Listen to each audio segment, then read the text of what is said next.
ya saya selalu mengatakan kepada anak-anak Kecintaan remaja ya, diri kecintaan sendiri. kepada diri sendiri. Ya, bahwa kamu itu adalah orang yang berharga. Ya, saya sampaikan. Banyak orang yang peduli kepadamu, ya. Jikalaupun kamu merasa tidak ada yang peduli dengan dirimu, ya minimal kamu harus peduli dengan dirimu sendiri. Jangan biarkan dirimu hancur dengan apa yang terjadi dengan lingkungan sekitarmu. Yang menjadi masalah, ya saya sudah merasa kotor ini, saya sudah merasa hina. Ya sudahlah, ya terlanjur kotor. Bagaimana saya menanggapi perasaan yang seperti itu? Kalau tadi kan point of view-nya dari orang luar ya, orang luar datang membantu. Untuk saya bagaimana jika kondisinya seperti itu? Iya, memang ada orang yang seperti itu, dia merasa bahwa saya ini sudah terlanjur kotor, ya, sudah tidak ada harapan. Ini yang dinamakan bahwa rasa kecintaan kepada dirinya ini sangat luntur, ya. Makanya kita sebagai helper di sana ini harus. Diskusi awal tadi ada satu masalah yang sulit dihilangkan. Kalau misal teman bisa dicari, lingkungan bisa dicari, yang masalah orang tua tidak bisa digantikan. Apa yang harus dilakukan ini? Ya, untuk teman-teman yang berada di lingkungan yang broken home atau kondisi rumah yang tidak mendukung untuk perubahan yang lebih baik, apa yang teman-teman bisa lakukan? Oke, jangan salah juga bahwa cukup banyak juga loh sosok inspiratif orang-orang yang dalam tanda kutip broken home, dan dia.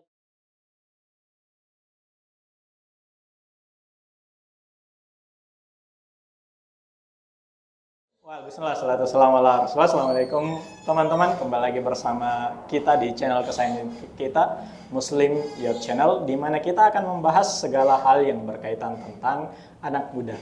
Dan di episode kali ini kita telah bersama seorang konselor remaja, ya, di mana kita akan membicarakan hal-hal terkait konseling mental health bersama kita, Kak Alim, ya, Kak Alimuddin atau biasa dipanggil Kak Alim.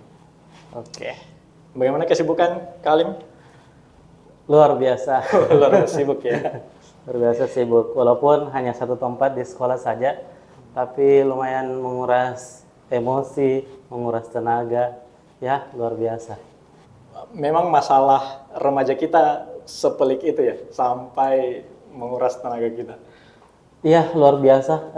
Masalah remaja sekarang itu betul-betul ya beragam, ya. Tidak seperti kita di masa remaja kita yang lalu, ya kita hanya mungkin bergelut dengan kenakalan seputar permainan, tetapi betul-betul remaja saat ini luar biasa. Mereka selain bergelut di situ, juga sudah masuk kepada hal-hal yang sifatnya mental, ya sampai pada dampak broken home itu sendiri juga sudah sangat banyak, ya, dan hampir ini banyak sekali mempengaruhi problematika remaja saat ini. Tapi BDW kita langsung masuk topik ya Kak Alim ya, tidak apa-apa. Boleh. Kalau Kak Alim bilang tidak seperti kita dulu, apa yang membedakan Kak Alim? Masa kita remaja, kita sih masih muda ya, beberapa tahun yang lalu, seolah-olah kita sudah terlalu tua kalau saya bilang dari kita dulu. Apa yang membedakan? Mungkin di zaman orang tua kita dulu dengan kita sekarang. Oke, yang membedakan adalah mungkin ya ini kan perbedaan dua fase atau dua masa yang berbeda, di mana kita dahulu keadaan orang tua, kesibukan orang tua tidak seperti sibuknya orang tua saat ini.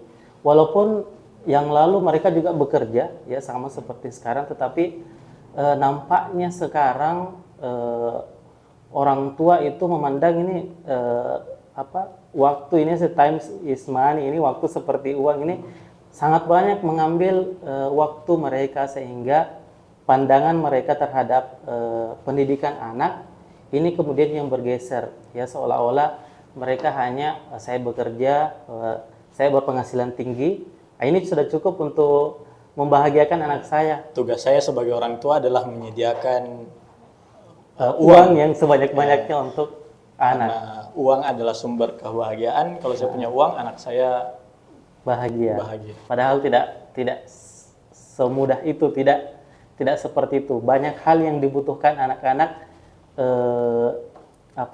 jauh lebih besar daripada sekedar ya, walaupun uang penting tapi ada yang lebih Uang dibutuhkan. sangat penting ya. Iya, uang sangat penting tapi ada yang hal lain yang dibutuhkan anak yang tidak didapatkan dengan uang.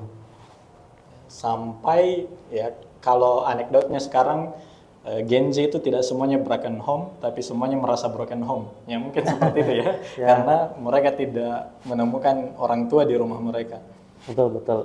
Ya, itu yang terjadi saat ini. Dan ya, saya mengamati ya remaja di semua aspek, ya bukan hanya tentang anak yang seusia SMP, bahkan sampai anak seusia SMA dan juga anak-anak yang sudah masuk di fase kuliah awal. Ini betul-betul yang mereka rasakan ya, mereka ada orang tua tapi ya kehadiran orang tua itu yang seperti ada tapi tidak terasa ada. Iya, tidak terasa ada. Luar Akhirnya biasa. harus mencari kebutuhan kasih sayang itu dengan hal-hal lain. Ya betul.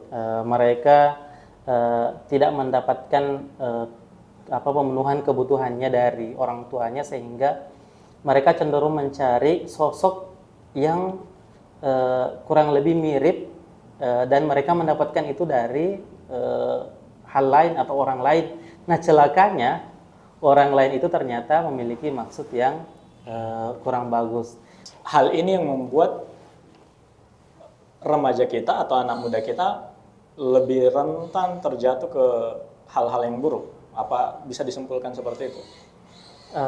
Karena secara psikologis anak-anak muda atau remaja maupun pemuda itu mereka memiliki kebutuhan, ya, salah satunya adalah kehadiran dua orang tua ini, karena sosoknya ini berpengaruh atau berperan penting, dan berbeda antara peran ibu dan ayah. Dua-duanya harus hadir. Iya betul, Karena harus hadir. Belakangan kita ya, terutama kita laki-laki merasa ya tugas di rumah itu ya tugas ibunya Tugas lah. ibunya lah. Tapi tidak seperti itu ya. Ya, tidak seperti itu. Walaupun ayah kadang memang sangat dipahami bahwa tidak ada di rumah 100% atau hanya di rumah mungkin malam dan sebagainya, tapi ada peran-peran yang sangat strategis di dalam sedikitnya waktu itu. Peran itu yang harus diambil oleh ayah. Nah, celakanya di waktu sempit itu sang ayah ini tidak memaksimalkan waktu itu, sehingga peran ayah tidak hadir di dalam remaja. Akhirnya itu yang membuat remaja kemudian ada perilaku yang menyimpang atau di luar dari seharusnya. Terutama untuk anak perempuan ya, ketika kehilangan sosok ayahnya, lebih mudah digoda oleh buaya-buaya yang banyak berkeliaran di luar sana. Betul. Tetapi laki-laki juga tak kalah dengan itu, karena laki-laki itu sifat pendidikannya itu adalah peniru yang ulung.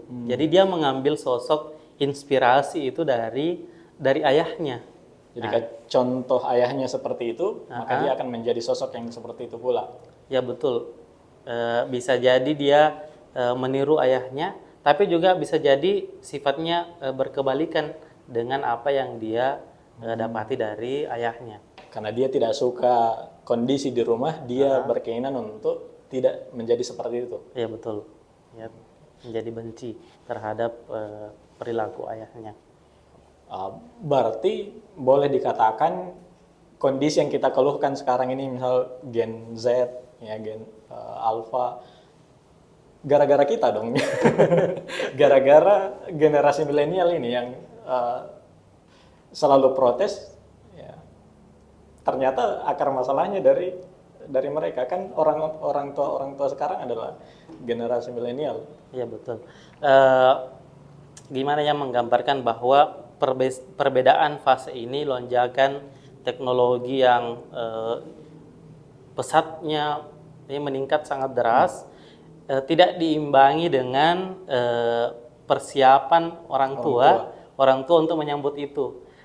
Dan ya, apa yang terjadi saat ini, tidak ada sekolah untuk orang tua. Jadi betul-betul orang tua itu menganggap bahwa pola pengasuhannya itu berjalan seperti air mengalir saja.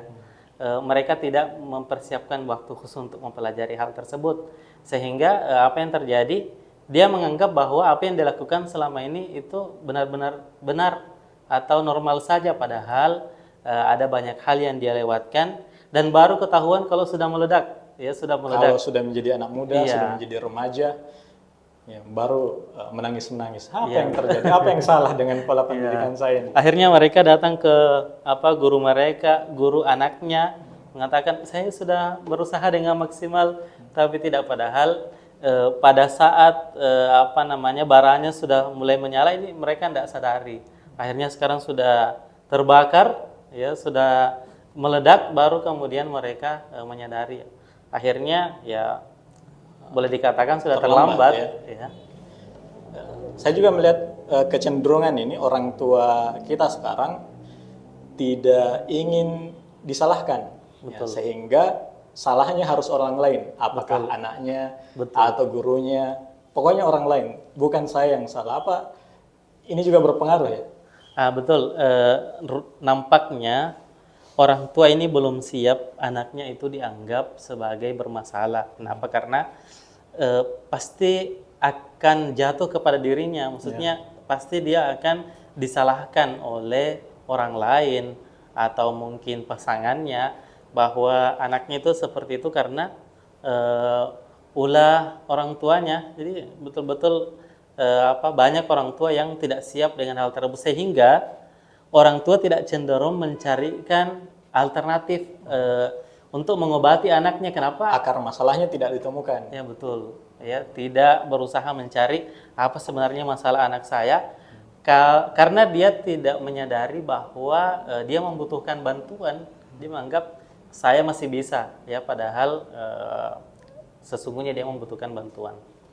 Jadi salah obat ceritanya. Jadi yang parah kalau orang tua ini menyalahkan anaknya, sehingga anak tersebut ya mencari orang-orang yang bisa membela dia di luar. Betul. Terlihat seperti itu. Jadi mereka menilai teman mereka lebih berharga daripada keluarga.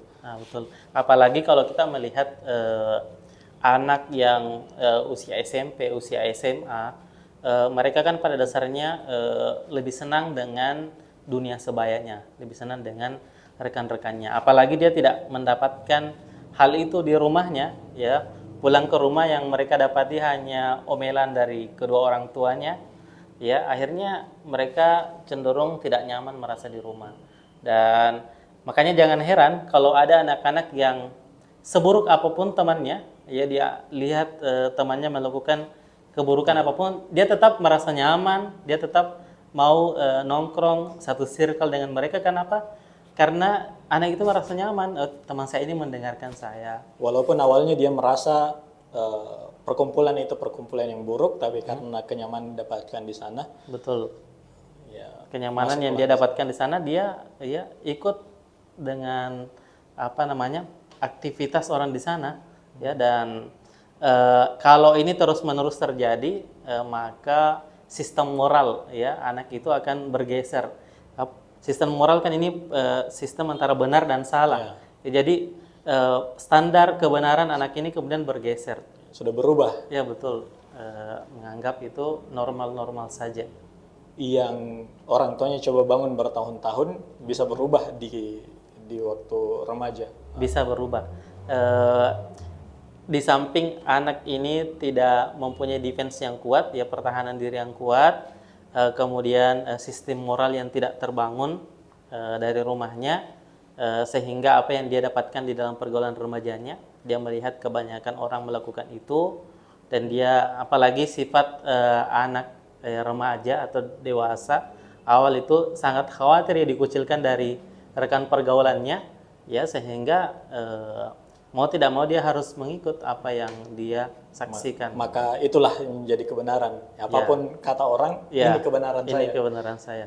Dan sialnya itu terbangun di usia muda yang akan terbawa nanti ya sampai karena otomatis kalau ini terus-menerus ada pada dirinya, dia akan menjadi orang yang dewasa, dan hal yang sama juga akan ditiru oleh anak-anaknya. kalau dia tidak berubah. Karena memang belakangan sangat mengkhawatirkan ya, karena misal dahulu kita mendengar berita-berita seperti itu, seks bebas atau narkoba, kita merasa itu hal yang jauh. Betul. Oh, cuma terjadi di daerah sana, daerah sini. Kita tidak pernah melihat hal itu di dekat kita. Nah sekarang hal itu sudah sangat dekat. Ya, berarti memang ada perubahan yang sangat besar di sana. Oh, berarti pengaruh dari rumah sebesar itu ya, sekencang itu, secepat itu. Iya, inilah pentingnya bahwa apa yang anak-anak dapatkan, karena mau tidak mau anak-anak itu harus memang dipersiapkan mereka menghadapi lingkungan sosial ya, karena kan kita sebagai makhluk sosial membutuhkan interaksi itu. Nah, dari apa yang dia dapatkan di lingkungan sosial ini nampaknya pada saat sampai di rumah ini tidak disaring oleh orang tuanya, sehingga pola kebenaran itu terus berkumpul di anak ini ya, sehingga sudah tidak terbendung lagi. Nah, untuk teman-teman kita ini yang menonton, anggaplah saya tidak punya keluarga yang baik. Ya, misal ibu jarang di rumah, ayah juga jarang di rumah. Apa yang harus saya lakukan? Oke. Ini nasihat untuk diri sendiri ya. Anggaplah saya ini anak remaja ini. Apa yang harus dilakukan dan bagaimana cara kita membantu ya, membantu anak remaja atau rekan kita itu kita menumbuhkan kecintaan kepada dirinya. Ya, saya selalu mengatakan kepada anak-anak remaja ya, kecintaan kepada diri sendiri. Ya, bahwa kamu itu adalah orang yang berharga. Ya, saya sampaikan. Banyak orang yang peduli kepadamu, ya. Jikalaupun kamu merasa tidak ada yang peduli dengan dirimu, ya minimal kamu harus peduli dengan dirimu sendiri. Jangan biarkan dirimu hancur dengan apa yang terjadi dengan lingkungan sekitarmu. Nah, kalau saya merasa yang peduli adalah teman-teman, bagaimana? Atau teman-teman merasa ya, yang peduli terhadap mereka adalah ya teman-teman mereka yang minum-minum, yang seks bebas, yang narkoba. Mau tidak mau kita yang hadir sebagai helper ya, orang yang mau menolongnya di sana, betul-betul kita harus walaupun ini akan memakan waktu ya, dan tidak akan semudah itu. Tidak ada perubahan yang langsung ya, ini butuh waktu. Ya, mau tidak mau kita harus hadir di sana. Ya, hadir di sana membentuk ulang sistem moral itu. Ya, sistem benar dan salah, karena saya merasa cukup sulit ya merubah seseorang kalau dia tidak menemukan sesuatu lain sebagai pengganti yang membuatnya merasa nyaman. Jadi selama dia masih merasa nyaman dengan circle-nya tersebut, maka cukup sulit untuk merubahnya. Makanya kalau kita mau menolong, maka kita harus memberikan rasa nyaman itu sehingga dia bisa berpindah dari kenyamanan yang satu. Tapi hal yang perlu dicatat itu adalah tidak boleh menanamkan kebencian di awal terhadap circle-nya yang dia cenderung nyaman itu, karena siapa kamu? Kita baru bertemu langsung menjelek-jelekan rekan saya, teman saya. Yang menjadi masalah ya, saya sudah merasa kotor ini, saya sudah merasa hina. Ya sudahlah ya, terlanjur kotor. Bagaimana saya menanggapi perasaan yang seperti itu? Kalau tadi kan point of view-nya dari orang luar ya, orang luar datang membantu. Untuk saya bagaimana jika kondisinya seperti itu? Iya, memang ada orang yang seperti itu. Dia merasa bahwa saya ini sudah terlanjur kotor, ya, sudah tidak ada harapan. Ini yang dinamakan bahwa rasa kecintaan kepada dirinya ini sangat luntur, ya. Makanya kita sebagai helper di sana ini harus menguatkan itu, bahwa semua orang wajar kok merasa pernah bersalah, pernah gagal. Berikan contoh-contoh yang sangat masuk akal ya. Bukankah kita dulu di saat melakukan hal ini dan itu pernah gagal? Tapi waktu itu kenapa kita memilih untuk tidak menyerah? Ya kenapa sekarang kita menyerah? Jadi betul-betul kita harus masuk dalam pemikirannya untuk merubah hal tersebut, memberikan pencerahan bahwa kamu itu adalah orang yang berharga. Ya, jadi semua orang itu wajar melakukan kesalahan. Nah, sekarang saatnya ya kita mulai bangkit dan melakukan hal-hal ya kecil-kecil saja dahulu hal tersebut, maka insya Allah lambat laun itu akan sambil ya terus diamati, didampingi. Jadi misal saya adalah pemuda yang terjatuh ini, yang pertama harus saya lakukan adalah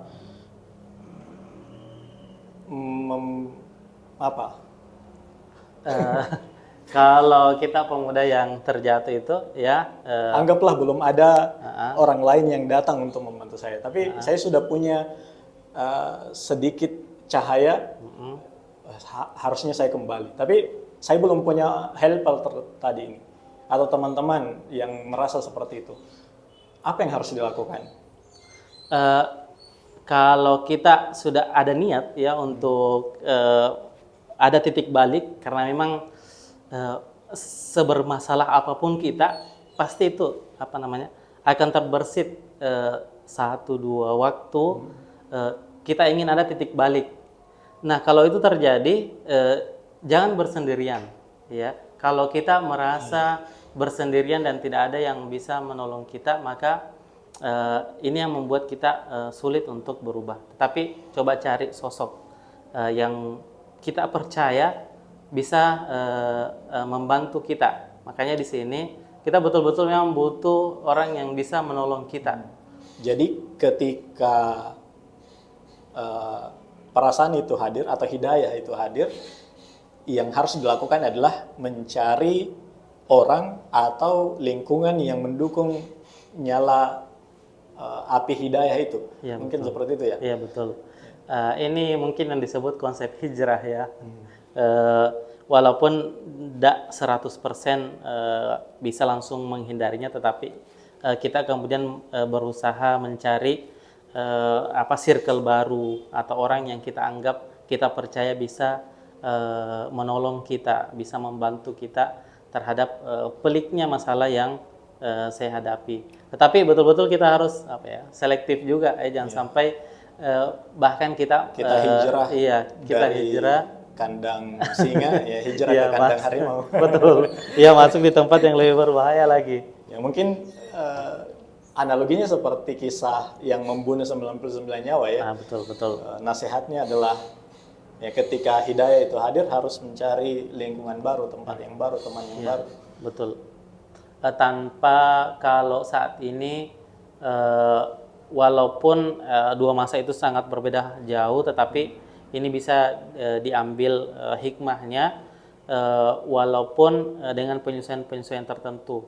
Ya misalkan tidak langsung juga menghindari 100%, tetapi ya karena kita kan merasa kalau misal saya ini baru insaf, tiba-tiba mau gabung dengan teman-teman yang hijrah, ya sepertinya kita berada di dua dunia yang berbeda. Betul. Ya, walaupun itu yang kita menuju ke sana, tetapi kita melakukan dulu hal-hal kecil, perubahan-perubahan kecil yang insya Allah itu bisa berdampak besar bagi kita.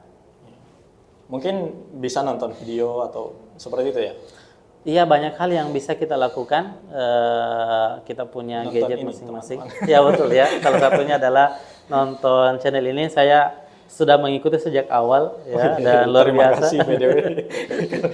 Saya mengikuti lebih awal, saya melihat luar biasa narasumbernya, pematerinya yang dihadirkan ini betul-betul memberikan inspirasi. Makanya ini momen yang pas ya. Salah satu juga hal yang menginspirasi saya untuk hadir di sini adalah untuk itu ya, bisa ya sedikit ya bisa berbuat ya apalah saya ini. Jadi dengan ini ya mudah-mudahan bisa memberikan ya sedikit pengaruh atau bisa memberikan pencerahan, terutama rekan-rekan pemuda muslim ya di luar sana yang ayo kita menjadi helper ya, penolong bagi rekan-rekan kita. Jadi tadi ketika hidayah itu terbesit dalam hati, kuncinya adalah mencari pertolongan dari orang luar, kemudian mencari lingkungan yang lebih baik. Betul. Nah, kita kembali yang diskusi awal tadi, ada satu masalah yang sulit dihilangkan. Kalau misal teman bisa dicari, lingkungan bisa dicari, yang masalah orang tua tidak bisa digantikan. Apa yang harus dilakukan ini? Ya, Untuk betul. teman-teman yang berada di lingkungan yang broken home atau kondisi rumah yang tidak mendukung untuk perubahan yang lebih baik, apa yang teman-teman bisa lakukan? Oke, jangan salah juga bahwa cukup banyak juga loh sosok inspiratif orang-orang yang dalam tanda kutip broken home, dan dia tidak menyerah dengan itu, maksudnya dia tidak hancur terhadap kondisi itu, bahkan dia bisa menemukan titik baliknya dan malah bisa lebih mandiri, ya, lebih sukses, atau bahkan dia bisa melakukan hal yang berkebalikan dengan itu. Dia menganggap bahwa kalau saya terus-menerus terkungkung dengan rusaknya hubungan orang tua saya, maka saya juga akan ikut rusak. Ya, jadi sebenarnya ini tetap kembali kepada pribadi, apalagi anak sudah mulai dewasa, pasti sudah memiliki pola pikir sendiri apa yang harus dilakukan. Nah, kalau anak yang seusia remaja awal ini yang memang agak riskan, ya, agak memang karena masih sangat membutuhkan kasih sayang dari orang tuanya, yang ini yang tidak mereka dapatkan. Jadi teman-teman yang berada dalam lingkungan seperti itu punya dua pilihan, ya, apakah ikut tenggelam bersama rumah tangga kedua orang tua mereka, atau berjuang berenang mencari pulau yang baru atau kapal yang baru. Bisa jadi yang berhasil melewati itu adalah dia yang berhasil menemukan helpernya itu. Dia berhasil, misalkan dia menemukan sosok ustadz kesayangannya, favoritnya, atau gurunya di sekolah ada yang respect dengan dia, memberikan kepedulian dengan dia, atau dia malah berdamai dengan hal tersebut. Mengapa? Karena sebenarnya kalau kita berdamai dengan hal tersebut, ini kita harus anak-anak sebenarnya itu adalah sosok yang sangat mengerti terhadap orang tuanya, selama orang tuanya mengkomunikasikannya dengan baik. Berdamai maksudnya tidak menjadikan kondisi itu penyesalan. Iya, betul. Dia berusaha atau mendapatkan penjelasan dengan baik dari orang tuanya bahwa terjadinya mereka berpisah atau pertengkaran itu ada sebabnya dan sebagainya. Bahkan di beberapa kejadian saya mengamati dan juga membaca di media sosial, juga mendengarkan beberapa pencerahan dari motivator yang lain itu, bahkan anaknya sendiri yang meminta kepada salah satu orang tuanya, tidak apa-apa kita tidak memiliki ayah, ya, misalkan dia anak laki-laki, saya bisa loh menggantikan, ya, sebagai sosok ayah di rumah. Dia bisa menjadi laki-laki. Iya, laki-laki di rumah, dia bisa menjelaskan kepada ibunya dengan melihat apa yang dilakukan ayahnya. Begitu juga sebaliknya, dia bisa menjelaskan dengan baik kepada bapaknya bahwa hal yang terbaik adalah kita melepaskan ibu daripada terjadi hal yang lebih besar. Ternyata emang anak itu adalah sosok yang sangat bisa mengerti jika dikomunikasikan dengan baik. Jadi kita sebagai anak ini dibanding menyalahkan orang tua, lebih baik mencoba mengerti bahwa mereka punya kondisi yang menyebabkan mereka harus seperti itu. Iya. Misal mereka jarang ke rumah, ya karena untuk kita juga mereka berpisah dengan kondisi mereka, ya, agar bisa berjalan ke depan, berarti kita harus menerima itu. Iya. Kalau saya mengatakan dia berdamai dengan itu, ya, menerima dan juga mencoba memahami bahwa hal itu terjadi karena ada sebabnya, walaupun kalau ini masih anak-anak butuh dijelaskan dengan baik oleh salah satu atau kedua orang tuanya. Iya, jadi ketika saya atau teman-teman sudah berdamai, tidak perlu mencari hal yang bisa membuat kita lupa dengan itu karena kita sudah berdamai. Ya, minum-minum, narkoba. Ya, biasanya kan kita ini yang bermasalah, ya mengkonsumsi itu untuk melupakan banyaknya masalah di belakang. Sehingga kalau kita berdamai, tidak perlu lagi Iya. masalah itu. Karena kan mereka biasanya melakukan hal tersebut untuk sebagai apa ya, penyaluran emosinya ya, penyaluran emosi apa yang dia hadapi di rumah, dia salurkan dengan hal-hal yang negatif, misalkan minum minuman keras atau bahkan mengkonsumsi narkoba atau ikut dengan derasnya arus pergaulan yang keliru. Tapi perubahannya tidak bisa simsalabim ya. Betul ya. Tidak bisa seperti Thanos ya. Kalau kita punya sarung tangan Thanos. Langsung satu kali kedipan langsung berubah ya. Butuh proses ya, butuh proses setahap demi setahap. Ini pentingnya direncanakan apa yang ingin kita lakukan dan melihat hikmah ya dalam perjalanan itu, apa yang berubah. Sebenarnya akan sangat panjang Kalim kalau kita bahas ini, tapi ya kita dibatasi oleh waktu. Ya, mungkin ada pesan untuk teman-teman yang sedang menonton kita, ya, untuk mereka pesan kita Kalim. Baik, untuk apa ya, remaja Muslim di luar sana atau pemuda Muslim, ayo kalau hidayah itu sudah menghampiri kita, ya jangan khawatir ya. Segera lakukan perubahan-perubahan kecil dan cari helper ya, orang-orang yang bisa respect dengan kita ya, kita cari ya, apakah itu dari ustadz kita atau itu dari guru kita atau bahkan itu dari sahabat kita. Kita segera mencari orang yang benar yang bisa membantu kita untuk keluar dari masalah tersebut. Kemudian ayo berdamai ya dengan hal yang terjadi kepada kita, jangan kemudian kita menyerah ya dengan kondisi apa yang ada pada kita, walaupun kita mendapati keluarga kita dalam keadaan tidak baik-baik saja. Mari berdamai dengan itu. Ingat ya, kita punya masa depan yang cerah. Kita punya masa depan yang cerah. Ayo kita wujudkan masa depan yang cerah itu dan melakukan hal yang sebaliknya. Jangan membiarkan masa depan kita juga menjadi seperti itu. Masya Allah. Begitu teman-teman, ya diskusi kita kali ini semoga bermanfaat untuk kita. Jangan lupa ajak teman-teman untuk subscribe ya channel kita Muslim Youth Channel MYT. Jangan lupa juga follow akun media sosial yang lain, ada Instagram, ada TikTok untuk nasihat-nasihat atau konten-konten yang lain. Sampai jumpa di episode berikutnya. Assalamualaikum.